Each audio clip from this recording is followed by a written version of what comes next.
अगर आपको इस कहानी के पिछले भाग सुनना चाहते हैं तो मैं आपको लिंक डिस्क्रिप्शन बॉक्स में दे दूंगी और साथ ही कमेंट बॉक्स में पिन कर दूंगी, तो वहां से जाकर सुन सकते हैं। अब सुनिए आगे। अर्पिता स्टाफ रूम में वही बैठ सोच रही होती है कि तभी रवीश जी उनके पास आते हैं और अर्पिता को फोन देते कहते हैं, तुम्हारे लिए फोन है। हमारे लिए फोन है, अर्पिता ने दोहराया तो रवीश ने कहा, जी। ओके क्या अर्पिता बिना नंबर देखे कहती है, हेलो आपका पेन कैसा है अब, और हाँ खबरदार जो उस हाथ को कोई काम करने का सोचा तो बता दे रहे हैं हम। उसके बाद सुन फोन के दूसरी तरफ की आवाज आई, मुझे पता है अगर तुम्हें भनक लग गई तो बहुत डांट पड़नी है मुझे। मैं कह नहीं रहा, ये जानने के लिए पूछा तुम ठीक हो, कोई परेशानी तो नहीं है। प्रशांत की बात सुन अर्पिता मन ही मन सोचती है, ये कैसा रिश्ता है हमारा जो सामने ना होकर भी पता चल जाता है आपको हमारे मन में चल रही उलझनों के बारे में। फिर चुप हो गई, मतलब जरूर कोई बात है ना? प्रशांत ने कहा तो अर्पिता बोली, है तो, लेकिन इस बारे में हम घर पर मिलकर बात करेंगे, अभी नहीं। ठीक है, और हाँ कल की तरह अकेले आने की जरूरत नहीं है, छोटे आ जाएगा तुम्हें लेने, ओके? उसे सब बता दिया तो मैंने कल जो भी हुआ उस बारे में, तो अब अगर मैं नहीं पहुंच पाया तो वो आएगा, लेकिन तुम अकेली नहीं आओगी, ठीक है? प्रशांत ने इतने अधिकार से कहा, ये सोच अर्पिता के चेहरे पर मुस्कान आ गई और वह बोली, ठीक है हम ध्यान रखेंगे। सैन गुड, अब मैं रखता हूँ, आज तुम्हें 2-2 क्लास हैंडल करनी है, तो एक कार्य करना, दोनों को मर्ज कर लेना, फिर बाकी जो तुम्हें समझ आए करना, ओके? अर्पिता, जी। सैन, ठीक, अब मैं रखता हूँ, आज ठीक 7 बजे परम आ जाएगा।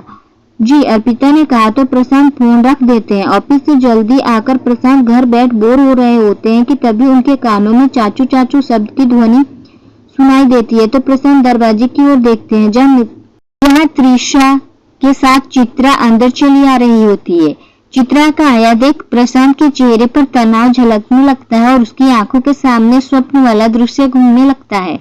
हेलो चाचू, हम आ गए, त्रिशा ने सोफे पर बैठते हुए कहा तो प्रशांत ने मुस्कुराते हुए उससे कहा, यह तो बहुत अच्छा किया माय लिटिल एंजल। त्रिशा को प्रशांत के साथ मुस्कुराता देख चित्रा कहती है, अब देखो कैसे बातों में लग गई है, अब तक तो घर सर पर उठाए थी कि आपसे मिलना है। जी, तो आप हमसे मिलना चाहती थी एंजल, प्रशांत ने कहा तो चित्रा हैरान होते हुए बोली, आप राधु की तरह कब से बात करने लग गए?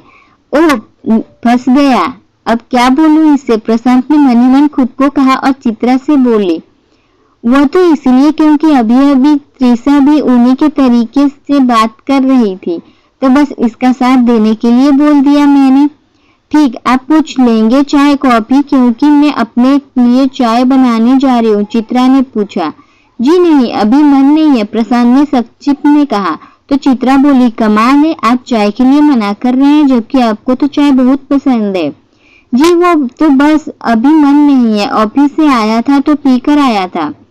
ओह ठीक है, तो मैं अभी आती हूँ, क्या वो अंदर चली जाती है। एकेडमी में स्टाफ रूम में बैठे अर्पिता रवीश जी को फोन लौटा देती है तो रवीश जी वहाँ चले जाते हैं। अर्पिता क्लासरूम में जाती है और क्लास अटेंड करने लगती है। क्लास 10 ओवर होने पर वो बाहर चली आती है। घड़ी में 7 बजने में 2 मिनट कम होते हैं तो वो अपना पर्स उठाकर एकेडमी के मुख्य द्वार पर खड़ी वो परम का इंतजार करने लगती है। परम अपनी गाड़ी लेकर आ जाता है तो वो गाड़ी में बैठ रूम के लिए निकल जाते हैं।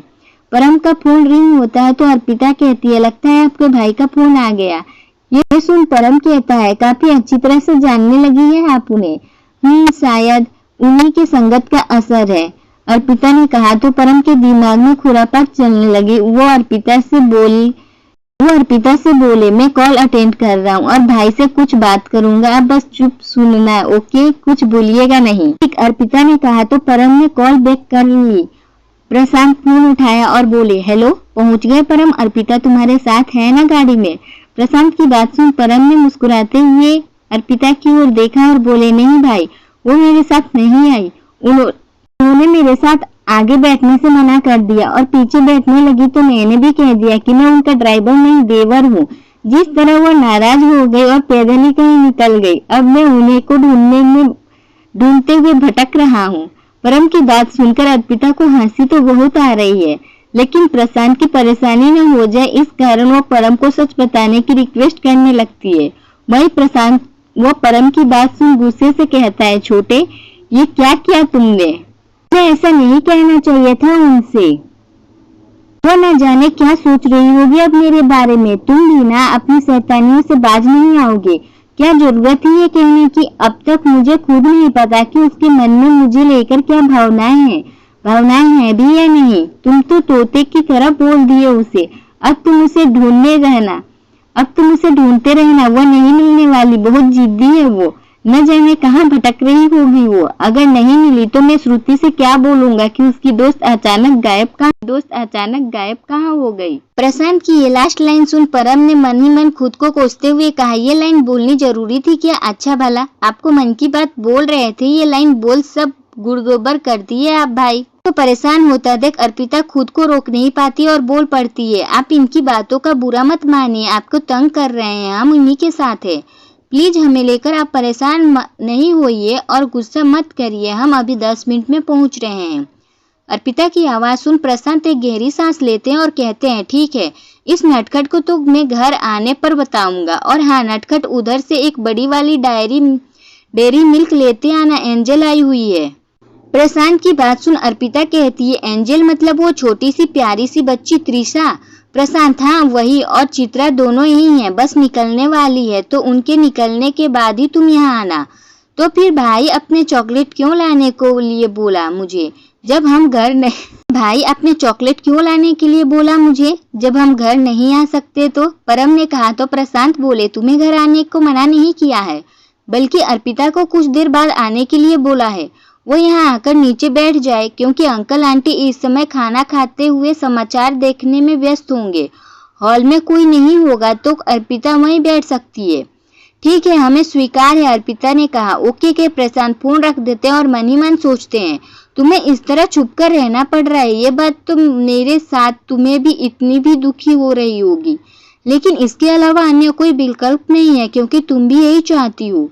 उधर चित्रा प्रशांत से हल्की फुल्की बातचीत करती है और चित्रा और त्रिशा तो तब से उससे दूर ही हट नहीं रही होती है। कुछ ही देर में परम भी घर आ जाता है। अर्पिता वही नीचे हॉल में जाकर बैठ जाती है। परम चॉकलेट ले जाकर त्रिशा को देता है और त्रिशा खुश होते हुए चॉकलेट लेती है और प्रशांत को थैंक यू कहती है। इसे देख परम कहता है, ये सही है, लाया मैं और थैंक यू मिल रहा है भाई को। गलत बात त्रिशा, बहुत ही गलत बात। उसकी बात सुन प्रशांत और चित्रा दोनों हंसने लगते हैं। वहीं नीचे बैठी हुई अर्पिता बोर हो रही होती है, सो वह वहीं सोफे पर रखी मैगजीन उठाकर पढ़ने लगती है। चित्रा, त्रिशा अब आपको चॉकलेट भी मिल गई और आपको चाचू से बात भी हो गई, तो अब घर चला जाए, मासी इंतजार कर रही होगी ना।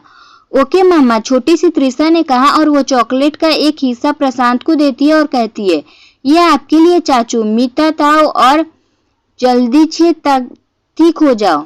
Thank you my angel, love you कहते हुए प्रशांत ने उसके माथे को चूम लिया और त्रिशा मुस्कुराते हुए उधर कर चित्रा के पास चली आती है। दोनों मुस्कुराते हुए बाइक नीचे आती है। मम्मा, हम छत चाचू के पास ताए नहीं लेते हैं, नन्ही सी त्रिशा ने अपनी तोतली सी जबान में चित्रा से पूछा, जिसे सुनकर अर्पिता के हृदय के धड़कनें बढ़ जाती है। उसके मन में ख्याल आता है, कहीं वो शान की भावनाओं को अपने लिए समझ गलत तो नहीं कर रही है। हो सकता है वो हमें एक सोचे दोस्त से ज्यादा कुछ नहीं समझते हो। हमें पहले पता करना होगा, अगर ऐसा हुआ तो हमें खुद को रोकना होगा, लेकिन कैसे? तभी उसके कान में हल्की आवाज में बाहर जाती हुई चित्रा को कहे शब्द पड़ते हैं, चित्रा गुड़िया, अंकल के पास ढेर सारा काम होता है, इसलिए चाचू यहाँ छोटे चाचू के पास रहते हैं और जब फ्री होते हैं तो आ जाते हैं हम सबसे मिलने। उनके जाने के बाद अर्पिता भी अपना बैग लेकर ऊपर चली आती है। प्रशांत और परम जो हॉल में बैठे हुए ही होते हैं, अर्पिता को देख मुस्कुरा देते हैं, लेकिन अर्पिता बिन कुछ रिएक्शन दिए सीधे अपने कमरे में चली जाती है। प्रशांत उसे देख मन ही मन कहते हैं, लगता है कोई बात है जो उसे परेशान कर रही है। वहीं परम ये देख कहता है, भाई जब आई थी तब तो मूड बहुत अच्छा था इनका, अब अचानक ही क्या हो गया?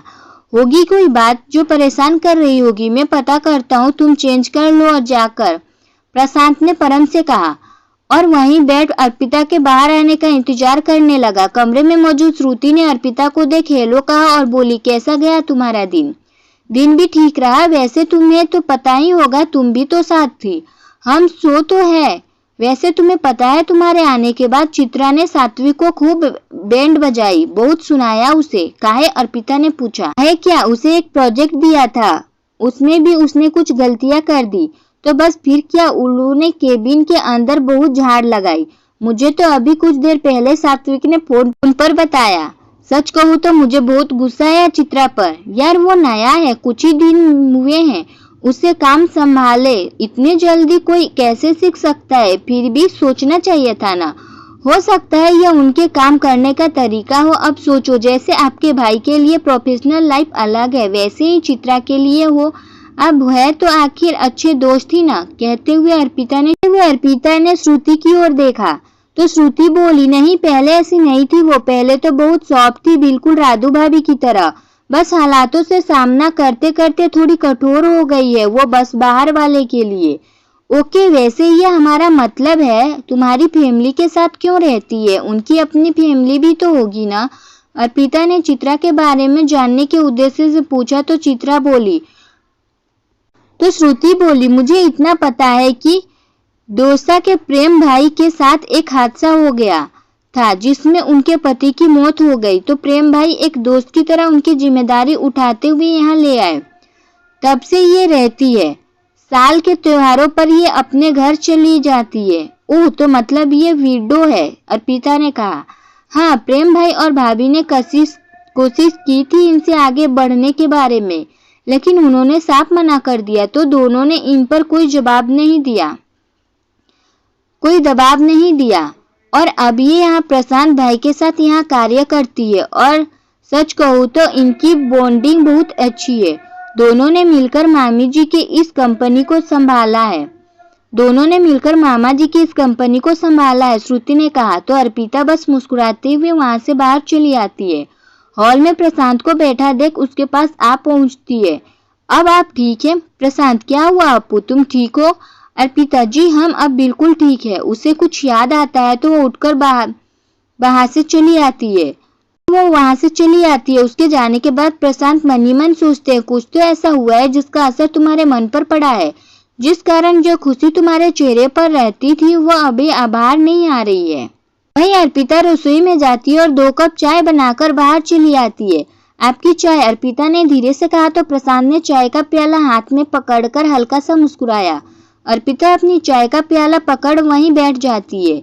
प्रशांत उसके चेहरे की ओर देख उसे समझने की कोशिश करते हैं, चाय पीने लगते हैं। वहीं अर्पिता अपनी नजर झुकाए चाय का पहला घूंट लेती है तो जबरन उसे गले के अंदर एक कप रखने हुए कहती है, ओ गॉड, आज हमने इतनी बड़ी गलती कैसे हो गई? फीकी चाय और आपने भी कुछ नहीं बोला, आराम से पिए जा रहे हैं। लाइए इधर हम दूसरी बनाकर लाते हैं। कहते हुए उसने कप लेने के लिए हाथ बढ़ाया तो प्रशांत ने न कहते हुए कहा, ठीक तो है, झूठ क्यों बोल रही हो कि फीकी है? पिता ने प्रशांत की ओर देखा तो प्रशांत अपने गर्दन और कंधे उचका दिए, जिसे देख अर्पिता उनकी ओर देखती है और उठकर वहां से चली जाती है। पक्का जरूर उसके मन में कोई बात चुभी है, जिसके जाते ही प्रशांत ने खुद से कहा और चाय खत्म कर वहां से उठकर चले जाते हैं। अर्पिता खोई सी खड़ी हो कार्य कर रही है, जिसे देख वह उसके पास आते हैं और कुछ सोच नोटबुक उठाकर उस पर लिखते हैं। उसे अर्पिता का हाथ में पकड़ाकर वहां से चले जाते हैं। अर्पिता उन्हें जाते हुए देख सोचती है, ये उलझने कब खत्म होगी। प्रशांत ने अर्पिता को खोए हुए देखा तो उसके पास आए एक नोट हाथ में थमाकर वहां से चले गए और दरवाजे पर जाकर बड़े ही प्यार से बोले, अप्पू, अगर कोई परेशानी है तो मुझसे शेयर कर सकती हो, हम दोस्त हैं ना, यह अधिकार है मेरा। कह वो वहां से बाहर चले जाते हैं। उनके मुख से इतने प्यार से इनका नाम सुन अप्पू के चेहरे पर मुस्कान आ जाती है, लेकिन जल्दी चित्रा का ख्याल आने पर वो कहती है, उलझने कब सुलझेगी? हमने हमारे सारे रिश्ते खो दिए हैं सान, अब बस रिश्तों के नाम पर हमारे पास सिर्फ दोस्ती का रिश्ता बचा है। डरने लगे हैं हम कहीं वक्त की मार से ये रिश्ता भी ना दूर हो जाए। अभी तो आप सब थे हमारे पास, हमने खुद को संभाल लिया, लेकिन कल को अगर आप नहीं सान, ऐसा होने पर हमें खुद को संभालना बहुत मुश्किल पड़ जाएगा। हमें अभी हमारी भावनाओं को रोकना होगा तब तक कि हम आपको और चित्रे के रिश्ते को समझ नहीं लेते। कहीं ऐसा ना हो हम हमारे रिश्ते को प्रेम का रिश्ता समझ आप दोनों के बीच आ जाए और आप दोस्ती निभाते निभाते हमारा साथ देते चले आए। ऐसे ही हम पाप की भागीदारी बन जाएंगे, दो प्रेमियों के बीच आ जाएंगे जो हम कभी नहीं कर सकते। आप हमारा प्रेम एहसान, हमारी मजबूरी नहीं है, हमें पहले सब पता करना होगा। कहते हुए वो अपनी आंखों से आंसू पोंछती है तो अपनी बंद मुट्ठी के कारण याद कर वो तुरंत प्रशांत के दिया हुआ नोट पढ़ने लगती है। प्रशांत, अप्पू तुम्हारी खामोशी बता रही है कि तुम उलझन में हो। कोई बात है जो तुम्हें परेशान कर रही है? मैं छत पर तुम्हारा इंतजार कर रहा हूँ। अब इस टाइम छत पर इंतजार, ये भी जिद्दी है। परेशानी बिन जाने छोड़ने वाले नहीं है। सच में ऐसे दोस्त आजकल कहीं नहीं मिलते। देखते हैं जाकर, कहते हुए अर्पिता छत की तरफ निकलती है तो श्रुति सामने आ जाती है और उससे कहती है, अप्पू सुन ना, अभी चलकर मुझे वो भैरवी को पकड़ क्लियर करवा दे और साथ ही एक बार रियाज भी करवा दे। अभी हम थोड़ा, ओहो कितना सोचेगी, चलो चुपचाप, कुछ ही देर की तो बात है। वैसे भी अभी कौन सा तुम्हें काम करना है, परम भाई है ना, सब देख लेंगे। कहते हुए श्रुति अप्पू का हाथ पकड़कर अंदर कमरे में बुला ले जाती है। उधर छत पर बैठे हुए प्रशांत जी बार बार सीढ़ियों की ओर देखते जा रहे। शायद अर्पिता अब आ रही होगी। जब नहीं आती दिखाई देती है तो अपनी पॉकेट से उसकी पायल निकालकर उसे गिटार के ऊपर रख कहते हैं, बड़ी देर लगा रही हो तुम आने में अप्पू। या तो नहीं तुम मुझसे नाराज हो या मेरी किसी बात बुरा लग गया जिसका मुझे पता ही ना हो। ओ गॉड, हम भी ना क्या सोचने लग गए। हमने तो ऐसा कुछ नहीं किया और ना ही कुछ कहा। हे ठाकुर जी, ये इश्क भी ना बदल कर रख देता है इंसान को। वहीं नीचे अर्पिता को श्रुति जल्दी जल्दी समझाकर वहां से निकलने की कोशिश करती है, जिसे देख वह श्रुति कहती है, ऐसा है अप्पू, मैं पैसेंजर ट्रेन से सवारी करने वाली हूँ तो सुपरफास्ट में मत बिठाओ। चुपचाप पैसेंजर वाली में बिठाकर मंजिल तक पहुंचाओ, समझी कि नहीं? हे ठाकुर जी, कहाँ फंस गए हम। एक तरफ सांजो ऊपर हमारा इंतजार कर रहे हैं, वहीं एक तरफ ये हमारी दोस्त श्रुति जो आज हमें छोड़ने में बिल्कुल मूड में नहीं है। अब हम करें तो क्या करें? क्या हम आप ही को कोई रास्ता दिखाइए। अर्पिता बेचारा सा दुखी सा चेहरा बनाकर ऊपर देखती है तो श्रुति कहती है, अप्पू तुम ये ऊपर कहाँ देख रही हो? यहाँ नीचे समझाना है मुझे।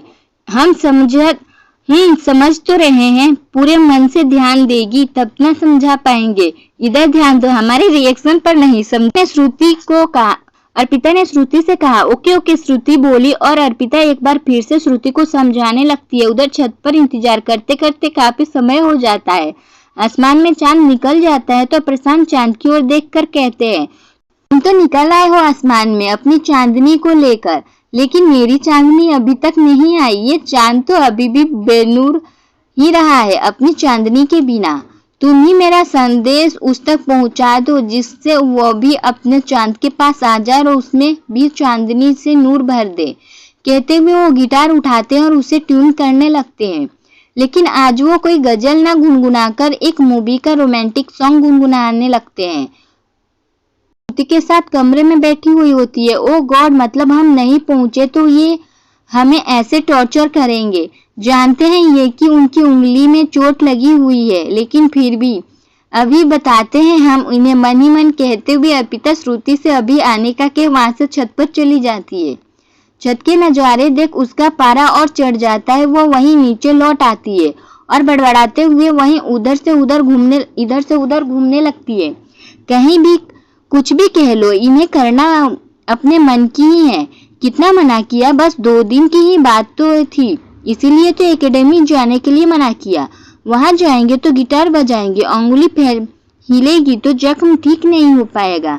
लेकिन इन्हें क्या, उस पर भी छत पर बजाना जरूरी था। खुद एंजॉय कर रहे हैं या औरों की दिख रही है। देखे हमें आता है बजाना। सभी पड़ोसन आ गई छत पर। खबर, तेरी सांसें उछलती, क्या तुझे इतनी सी भी खबर? तेरी सांसें जलती जिधर रहेगा बस वहीं उम्र भर रहूंगा, बस वहीं उम्र भर। हाय जितनी हंसी ये मुलाकातें हैं, उससे भी प्यारी तेरी बातें हैं। बातों में तेरी जो खो आते हैं, आओ ना होश में मैं कहीं, बाहों में ये तेरी जिंदगी है। परम अर्पिता को ऐसा बेचैनी टहलते देखता है तो मन ही मन सोचते हुए कहता है, कुछ तो गड़बड़ है। वो इशारे से हाथ घुमा अर्पिता से पूछता है, क्या हुआ? तो अर्पिता उसे इशारों से कानों में लगा हेडफोन हटाने को कहती है। ओके के परम हेडफोन हटाते हैं तो आगे का बोल उसे सुनाई देते हैं। मैं तो हूँ खड़ा की सोच में पड़ा, जाने कैसे जी आ रहा था मैं दीवाना, चुपके से आके तूने दिल में समा के तूने छोड़ दिया कैसा ये फसाना, हो मुस्कुराना भी तुझे से सीखा है, दिल लगाने का तू ही तरीका है। नो हे ठाकुर जी, आज तो भाई गए। बड़बड़ाते हुए वो दौड़ते हुए छत पर जाता है। जहाँ का नजारा देख वो अपना सर पर हाथ रखते हुए कहते हैं, कहा तो अपनी कोशिशों से मैंने एक कदम फासला कम कर दिया था और ठाकुर जी आपने उसका दुगुना बढ़ा दिया। अब आगे क्या होगा आप ही जाने। लगता है वो यहाँ से सब देखकर गई। इतनी बेचैन है। वही नीचे बेचैन सी घूम रही अर्पिता को दिल और दिमाग में इस समुद्र धुंध छिड़ी हुई है। दिमाग में ख्याल आ रहे हैं ये उनकी अपनी लाइफ है, हम होते कौन है दखल अंदाजी करने वाले। है तो एक दोस्त ही ना जो उन्हें समझा ही सकती है। अपना भला बुरा वो खुद समझते हैं। हम उनसे प्रेम करते हैं तो चुपचाप करें ना। हम उन पर अपने प्रेम को लाद तो नहीं सकते। वही दिल कहता है लादने का। कहा किसने है प्रेम करती है तो निभाओ ना। अपने प्रेम की तकलीफों में भला तुम कैसे देख सकती हो। बाकी सब बात तो बाद में सोच लेना। अभी तो तुम्हें अपने प्रियतम को पहले के बारे में सोचना है। आगे जो होगा। प्रेम तो निस्वार्थ होता है ना। फिर हमसे तुम अपनी तकलीफ के बारे में कैसे सोच सकती हो। ये प्रेम नहीं हो सकता। ये सिर्फ आसक्ति हो सकती है जो हमारे प्रेम के तनिक भी नहीं है। हमें समझ आ चुका है हमें क्या करना है, अर्पिता ने खुद से कहा और वो अंदर प्रशांत के कमरे में जाकर मलहम पट्टी उठा लेती है और प्रशांत का आने का इंतजार करने लगती है। वहीं छत पर परम जाकर प्रशांत को रोकते हैं। उनके हाथ की उंगली दिखा कहते हैं, ये सब क्या है भाई। प्रशांत जब उसे देखते हैं तो कहते हैं, उसका मुझे तनिक भी ध्यान नहीं रहा। प्रशांत की बात सुन परम कहते हैं, आजकल आप कुछ ज्यादा ही फिल्मी हरकतें करने लगे हैं, जबकि फिल्मों में तो आप इतनी देखते नहीं हैं। वही प्रशांत सोच में पड़ जाते हैं और बड़बड़ाते हैं, अप्पू से क्या कहूँगा। जब तुमने इतना सुन लिया तो छोड़ेगी तो वो भी नहीं। प्रशांत के सोच में गुम देख परम कहते हैं, अब सोचने से कुछ नहीं होना, जरा आसपास भी नजर घुमा और नीचे चलिए, कोई आपकी राह देख रहा है। अब मेरे डांटने की अधिकार किसी और ने ले लिया है, चलो। मतलब वो आई थी छोटे, प्रशांत ने धीमे से पूछा तो वो परम बोले, अब ये आप खुद समझ जाओगे क्योंकि मैं आपके कमरे से बाहर निकला तो वो हॉल में बेचैनी से बड़बड़ाते हुए राउंड लगा रही थी। मतलब आज तो खाना नहीं डांट खाने को मिलेगी। हाउ स्वीट, चलो चलते हैं। और पायल जेब में रख चलने के लिए खड़े हो तो परम बोले, भाई ये मैं जानता हूँ कि आप बदल गए हैं, लेकिन इतने बदल गए ये आज देख भी लिया। मतलब छोटे, मतलब ये मैं दुनिया के पहले इंसान देख रहा हूँ जो डांट खाने के नाम सुनकर ही हंस रहा है। मतलब जिसे डांट खाने में खुशी मिल रही है। इतना बदलाव भाई, परम ने मुस्कुराते हुए कहा तो प्रशांत बोले, छोटे सच कहूँ तो मैं प्रेम के जीना चाहता हूँ, जिसे हर रंग को रोक के महसूस करना चाहता हूँ। फिर चाहे वो रंग खुशी के हो, मिलन के हो, रूठने को, मनाने को हो, डांटने का हो या प्रेम से समझाने के हो। मैं बस डूबना चाहता हूँ प्रेम के उस सागर में जो अनंत है। और मैं जानता हूँ अर्पिता वही है जिसका इंतजार मैंने बरसों से किया है, जिसकी वजह से मेरे हृदय की धड़कनें पहली बार बढ़ी है। प्रशांत की बात सुन परम कहता है, भाई इससे पहले तो आपने कभी मुझसे इस बारे में ऐसे चर्चा नहीं की। आज आप ऐसी बातें कर रहे हैं, मुझे यकीन ही नहीं हो रहा है कि ये आप ही है जिन्होंने आज मुझसे अपने छोटे भाई से खुलकर अपने ख्यालात के बारे में बातचीत की है। मतलब आपकी ख्वाहिशें, आपके सोच अब पहली बार शेयर की है आपने। इतना मैं जानता था कि आप जिस किसी को भी पसंद करोगे वो पहली और आखिरी पसंद होगी आपकी, लेकिन इससे कभी कहेंगे नहीं, बस बिना किसी स्वार्थ को इसका साथ निभाते जाओगे। लेकिन आज आपकी सोच जान मैं हैरान हो गया हूँ भाई। मतलब अब क्या कहूँ मैं, शब्द खत्म हो गए हैं मेरे। बस इतना ही कहूँगा, आप रिश्ते से कोई किसी नजर ना लगे। क्योंकि ऐसे रूह के रिश्ते होते हैं अनमोल, लेकिन कम समय के लिए होते हैं। ना छोटे, हमारा रिश्ता बहुत आगे जाएगा। तुम और ये सारी कायनात गवाह बनोगे इस बात की। मैं मानता हूँ कि मेरी बात तो तभी अजीब लग रही होगी तुम्हें, या तुम्हारे जुबान में कहो तो फिल्मी लग रही होगी, लेकिन छोटे, वक्त के साथ तुम सब सीखोगे कि कभी कभी किसी की सोच अलग हो सकती है, जिसे समझना हर किसी के बस की बात नहीं। भाई, ये बात तो सही कहा। अब आपकी सोच जानकर मुझे ऐसा लग रहा है जैसे अब तक मैं आपको 50% भी नहीं जान पाया। हैरान हूं मैं ये सोचकर कि आज के जमाने का होकर भी आपके ख्यालात 100 सदियों पुराने हैं।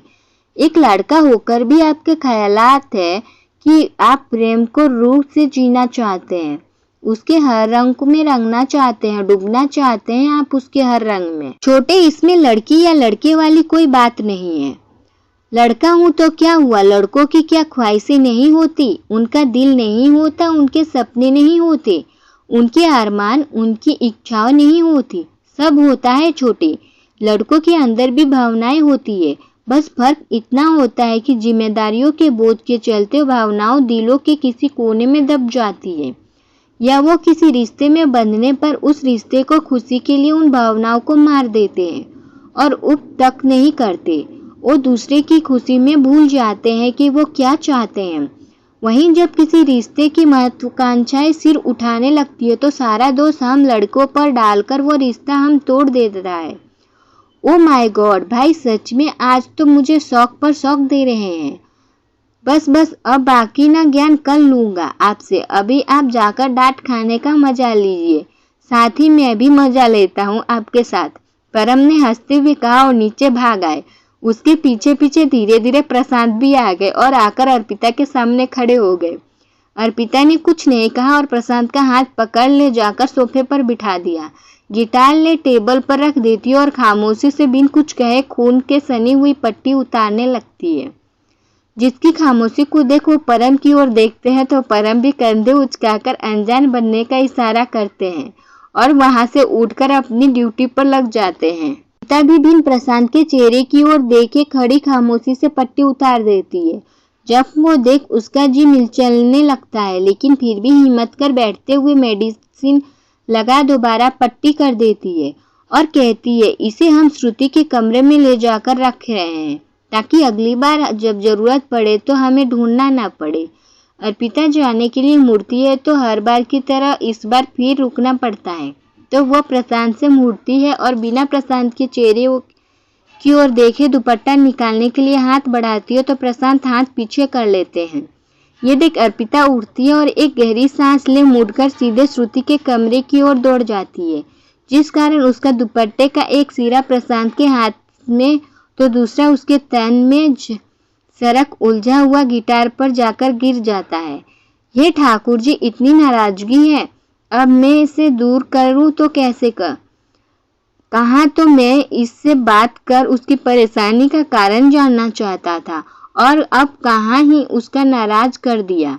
खुद से कहते हुए उसकी चुन्नी संभालकर एक तरफ रख देते हैं। वहीं अंदर श्रुति के कमरे में जाते ही अर्पिता कबर्ड से शॉल निकाल ओढ़ ली और श्रुति के पास जाकर बोली, तो तुझे समझ आ गया टॉपिक, अब कोई परेशानी तो नहीं है। कहते हुए अर्पिता वॉशरूम की ओर दौड़ जाती है। अप्पू, क्या हुआ, तुम ठीक हो? कहते हुए श्रुति उसके पीछे आती है। क्या हुआ अप्पू, तुम यूं अचानक दौड़ी चली आई क्यों? कमरे में आती हुई श्रुति ने अर्पिता से पूछा तो अर्पिता बोली, कुछ नहीं श्रुति, वो हमें याद आया कि हमने कपड़े उठाकर रखे या नहीं, तो बस देखने आ गए। ओ गॉड, तुम ऐसे दौड़कर आई, मुझे लगा जाने क्या बात हो गई, श्रुति ने कहा तो अर्पिता बस मुस्कुरा दी। दोनों बाहर चली आई और दोनों सोफे पर बैठकर बतियाने लगती है। बातें करते हुए श्रुति का हाथ उसके बालों पर जाता है। उसके रूखेपन को देख श्रुति कहती है, अप्पू प्लीज मेरे बालों को चंपी कर दो, देखो ना कितने रूखे हो गए हैं। ओके अर्पिता ने कहा तो श्रुति बोली, तुम रुको, हम अभी ऑयल लेकर आते हैं। क्या श्रुति अंदर चली जाती है तो प्रशांत बात करने का अच्छा मौका मिलेगा सोचते हुए अर्पिता से कहते हैं, अप्पू हम भी लाइन में हैं, जी, लेकिन आपका नंबर श्रुति के बाद ही आएगा, अर्पिता ने गंभीरता से संक्षिप्त में उत्तर दिया। शुक्र है अभी बात ज्यादा भी बिगड़ी नहीं है, प्रशांत मन ही मन खुद को कहा और वहीं बैठकर अर्पिता को निहारने लगे।